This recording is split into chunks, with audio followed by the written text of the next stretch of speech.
Hello and welcome to Business 360. I'm Shireen Bhan. The headlines we're tracking this evening: the death toll in the Morbi hanging bridge collapse climbs to 135 after a man undergoing treatment at a Rajkot hospital succumbs to his injuries. The Gujarat police has so far arrested 9 people in connection with the collapse. The Supreme Court has agreed to hear a plea seeking a judicial probe into the tragic incident. Dalal Street hits the highest level in 10 months. The Sensex reclaims 61,000. The Nifty gains 130 points despite a decline across bank stocks. The rupee weakens marginally against the dollar. Auto companies report a mixed bag in October. While robust passenger vehicle and EV sales power Tata Motors, CV makers Ashok Leyland, tractor maker Escort see strong sales. Bajaj Auto continues to report weakness in the export market. RBI begins testing the digital rupee. 9 banks are using the digital currency starting today to settle secondary market transactions in government securities.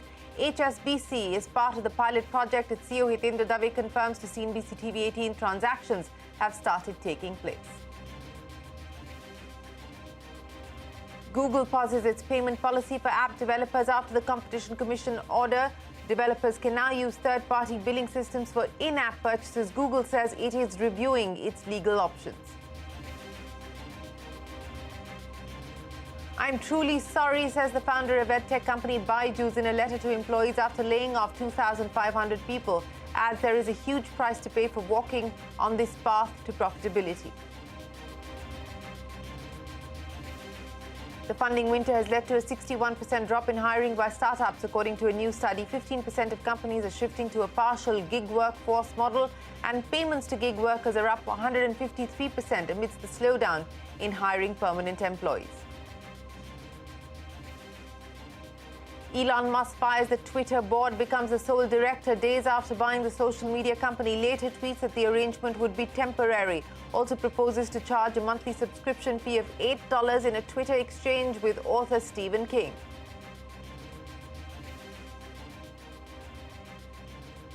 Well, let's start with the day's market action. Dalal Street hitting the highest level in 10 months as bulls maintain their winning momentum. The Sensex gained nearly 400 points and the Nifty put on about 100 points today. All of this despite a decline in bank stocks. Prashant Nair standing by to wrap up the market action for us.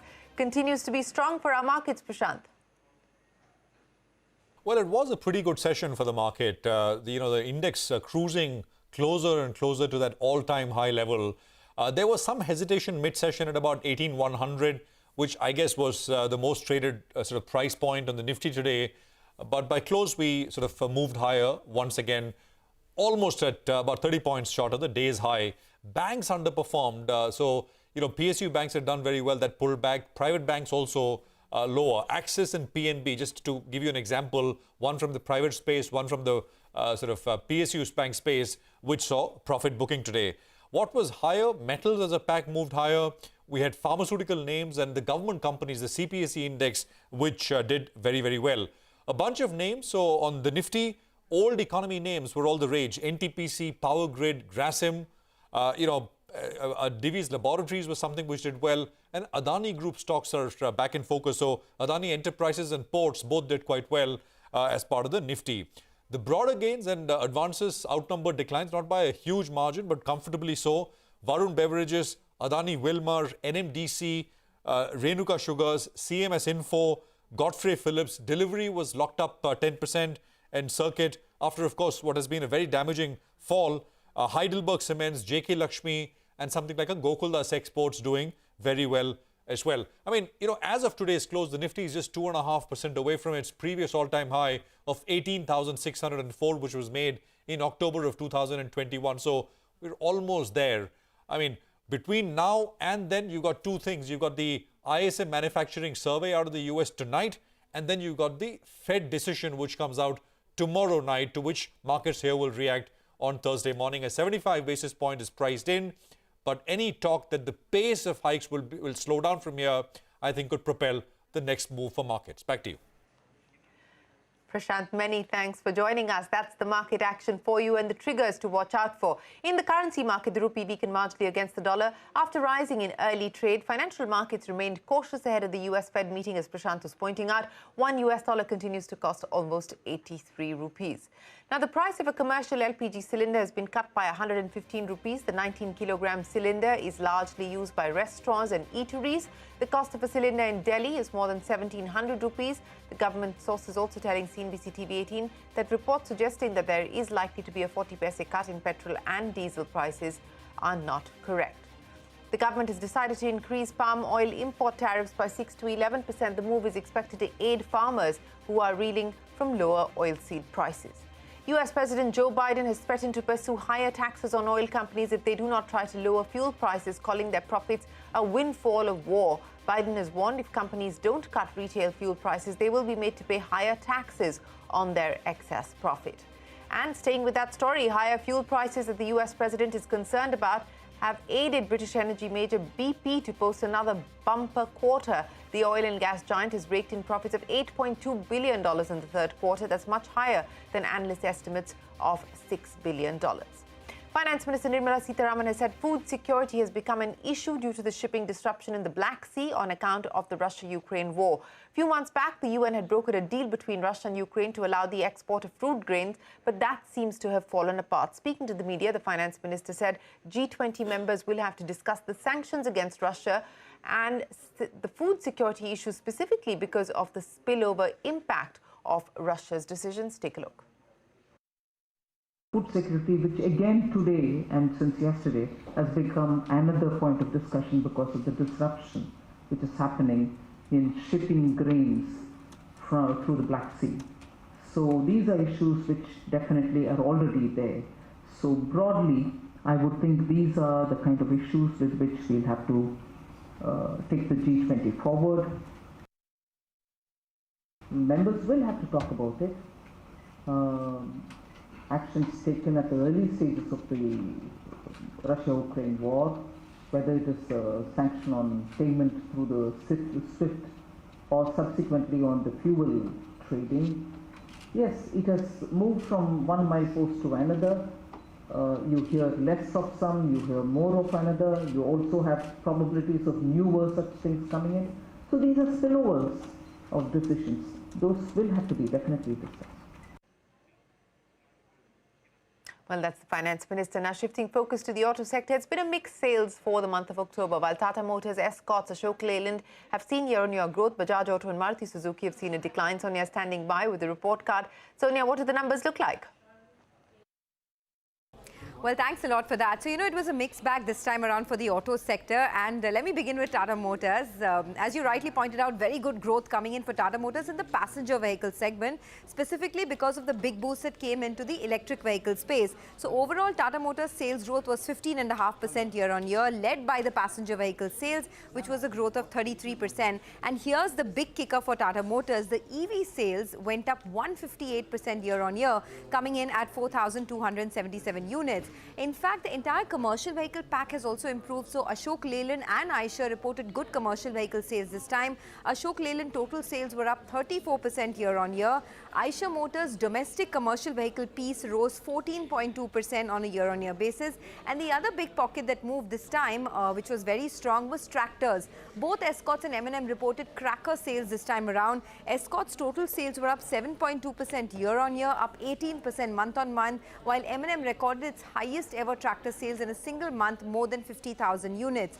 Now, on the weaker side, exports have been under pressure as we know it, and that reflected in Bajaj Auto's numbers. So the total sales were down 10% year-on-year at 3.95 lakh units. Exports for Bajaj Auto were down 31%, and the management said it would take a couple of more quarters before the exports return to normalcy. And the other set of numbers that disappointed the street was Maruti. The total sales were down 5% month-on-month, coming in at 1.67 lakh units versus 1.76 lakh units last month. The management said that the numbers are not comparable year-on-year because same time last year there was a huge supply side issue due to the semiconductor shortage. So Maruti and Bajaj Auto disappointed the street. But X of that, commercial vehicle space, premium side of the market as well as tractors did very well in this month. Back to you. Sonia, many thanks for joining us. Staying with autos, but on to electric vehicles. A good month for the electric vehicle space, with sales jumping 141% year-on-year. Ola Electric has sold over 20,000 units, followed by Ather Energy, which sold over 8,200 units. The sector is seeing strong demand from states like Kerala, Maharashtra and Karnataka. The electric two-wheeler segment witnessed record sales for the same month. Aviation advisory firm CAPA expects Indian aviation industry's losses to significantly rise to $2.5 billion, up from its earlier forecast of $1.4 to $1.7 billion. It adds over 75 aircraft, which is 10 to 12% of the Indian fleet currently grounded, and this is likely to impact financials of companies in the second half of the current fiscal. CAPA also expects supply chain issues to continue, which will impact new aircraft deliveries, resulting in a shortage of fleet. CNBC-TV18 News Break confirmed gross GST collections for the month of October coming in at 1.5 lakh crores, the second highest collection after April this year. GST collections have been above the 1.4 lakh crore mark for the past 8 months. On to earnings. Sun Pharma performing better than expected in Q2 despite weakness from Taro. Revenue is up 14% compared to the same quarter last year. The stock touched a fresh 52-week high. Nykaa's parent company, FSN E-Commerce Ventures, reported a consolidated net profit of over 5 crores for the second quarter of this fiscal. This is a 330% jump if compared to the same quarter last year. Revenues came in at 1,200 crore rupees. That's a 39% year-on-year increase. The stock surged over 3.5% in trade. RBI has begun testing the digital rupee. 9 banks are using the digital currency starting today to settle secondary market transactions in government securities. This is a pilot project and HSBC is participating in it. The CEO Hitendra Dave confirmed to me that the transactions have started taking place. Take a look. No. So I think all you have to do is travel around the world to realize just how lucky we are, at least when it comes to payments and digitization, right? I mean, anywhere in the world, you cannot move small amounts like 50 rupees, 5 rupees, 25 rupees, free of cost. You everywhere in the world, you see QR codes everywhere, the ability to make payments directly with, I want to make a payment to Shireen. I just need your mobile number. That doesn't happen in too many parts of the world, small shopkeepers or whatever. And that is the data, right?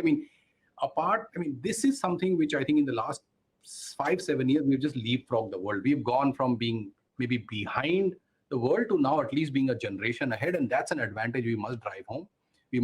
And as more and more people become digitally savvy, it opens up opportunities to the point you're making for businesses to be able to deliver goods digitally, electronically, receive money electronically or digitally, etc. Because the consumer is already used to it. We're talking about 6.7 odd crore UPI transactions in the month of August, which is like just enormously, or September, enormously large numbers also. So I think it's there on digital currency. I'm very pleased to share that HSBC is part of the pilot that the Reserve Bank of India is carrying out. In fact, transactions have started taking place already as we speak. I know our team is undertaking the transactions that were listed in the announcement that was made yesterday. So yeah, I think digitization, the ecosystem that the authorities have created, open architecture, this has profound implications linked to the credit story that we spoke about, linked to the household income growth that we spoke about. And this combination, I don't know what more we could ask from the authorities on this count. I think it's now for us as the private sector to make sure we monetize on this really open architecture resource available to make sure we deliver better goods and services to our customers. Any appetite for any M&A here in India, Hitendra? The government is looking at the possibility of putting some banks on the block.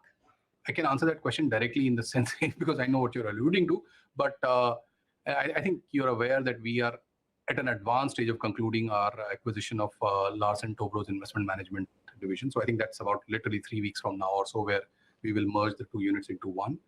We have an insurance company where we have a stake and where we are potentially examining whether we can discuss with our partner banks in terms of what the shareholding structure going forward should be. India is a very, very exciting market, and our management team and our board is clearly conscious of the opportunities here. I don't think we're going to say, yes, we are open to everything. We are not going to say we are close to anything. I think it will be case to case, but I'm almost certain that we will have more action in India than in many other parts of the world.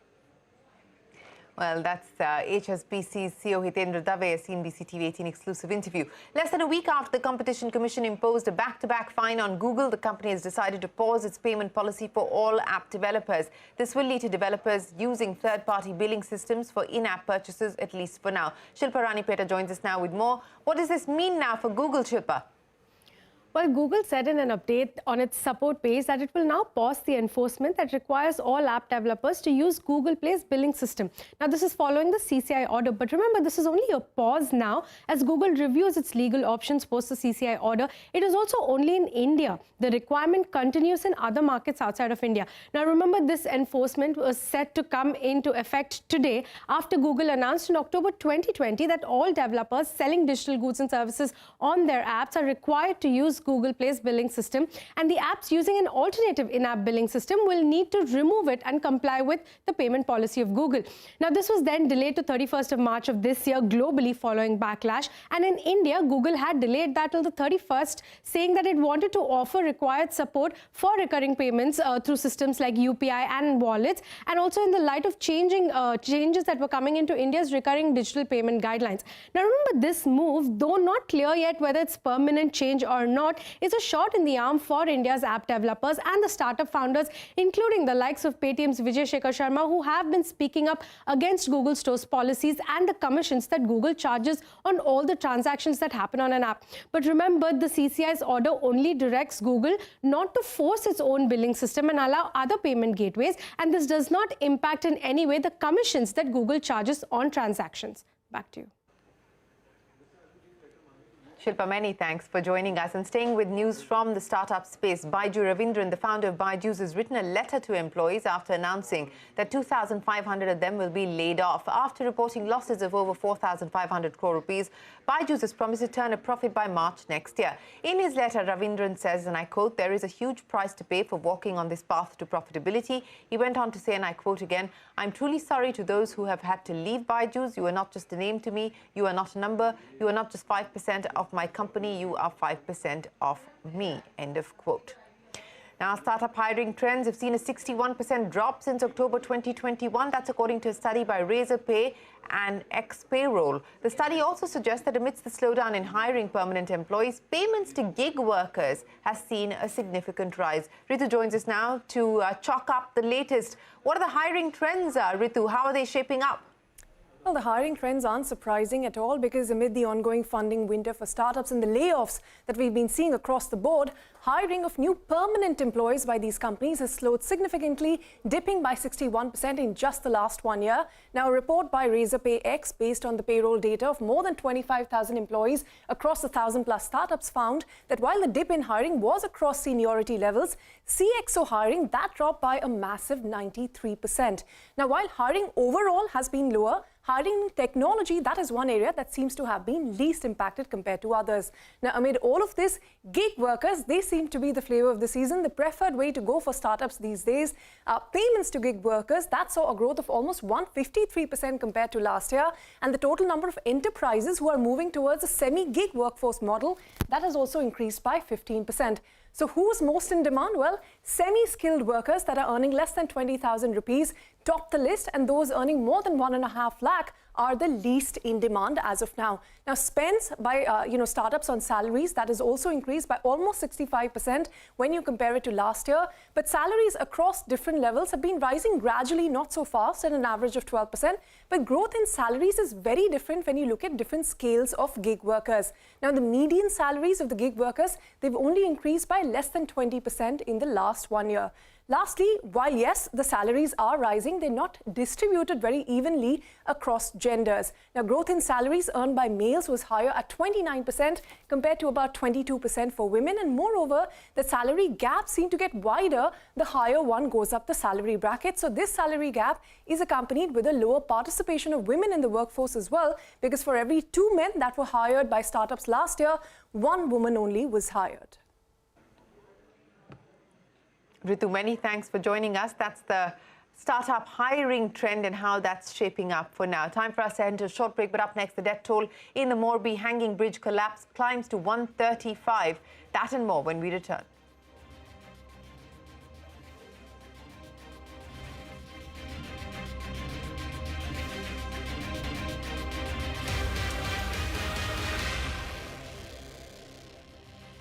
Death toll in the Morbi hanging bridge collapse has climbed to 135. This after a man undergoing treatment at a Rajkot hospital succumbed to his injuries. A majority of those who lost their lives in this tragic incident are women and children. The bridge was reopened just last week after being shut for maintenance for 7 months. The FIR highlights that Ajanta Manufacturing, the company in charge of maintenance, was bound by its contract to keep the bridge shut for at least 8 to 12 months for maintenance and repair. The police said that it was seriously irresponsible and careless to reopen the bridge after only 7 months. The Morbi civic body said that they had not issued a fitness certificate and claimed that they were unaware that the bridge had even reopened. The Gujarat police has so far arrested 9 people in connection with the collapse, but none who could possibly be in any position of accountability. The Prime Minister there at Morbi just arrived a few moments ago, taking stock of the disaster.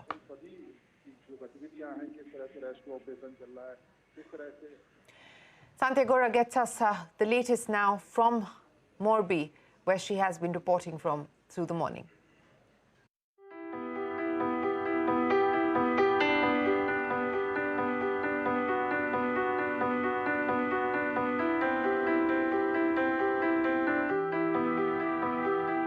On 30th of October, a suspension bridge located in Gujarat's Morbi area collapsed. The bridge, which was called Jhulta Pul, was made in British era and was always a tourist attraction. The bridge was closed 7 months ago for renovation, and the contract for the same was given to Ajanta Manufacturing Private Limited of Oreva Group.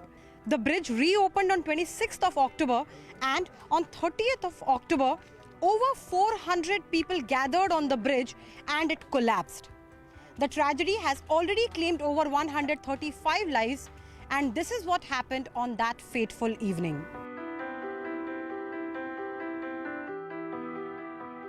$600 से 700 लोग थे झूलते पुल में, बहुत झूल रहा था और बीचों बीच गए और अचानक से पुल गिर ही गया। वो झूल गिरा ना, तो उससे सहारे मैं पकड़ के रस्सी पकड़ के, रस्सी नहीं थी, वो कुछ पुल का हिस्सा था, वो मैं पकड़ के 1.5 घंटे तक बीचों बीच पानी में रही। Now there are multiple loopholes here. The local municipal corporation is claiming that it did not give a go-ahead for the reopening of the bridge, no fitness certificate was issued and no inspection was done. And that's not it. As per the victims, there was no system in place at the site. एक ticket लगवाना था और एक entry होते ही ticket check करने वाला था, वही था, 2 लोग थे। वो दोनों लोगों में से किसी ने भी नहीं कहा कि पुल के अंदर इतने लोग जा सकते, इतने 1 घंटा, 1.5 घंटा, 15 मिनट ऐसे रह सकते, सब कुछ नहीं कहा। An FIR is filed and SIT is formed to investigate the case. Total 9 people have been arrested so far, but all of them are lower rung employees of the private firm. The municipal corporation, on the other hand, is claiming that it wasn't even aware about the reopening of the bridge, and this is what the SIT has to say about investigating this claim.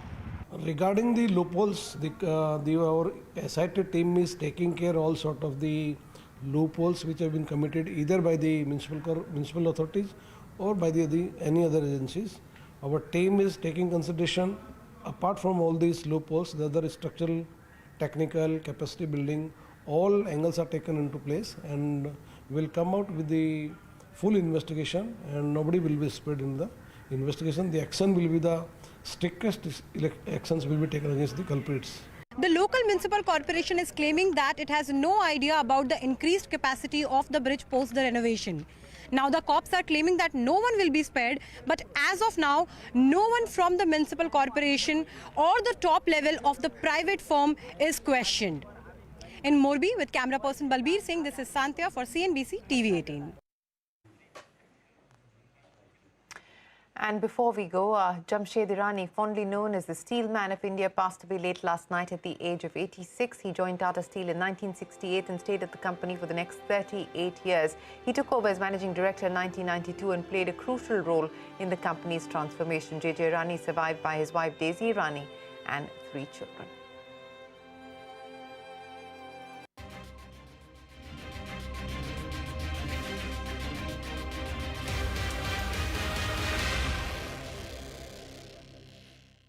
Co-powered by Van Heusen Move Lamp.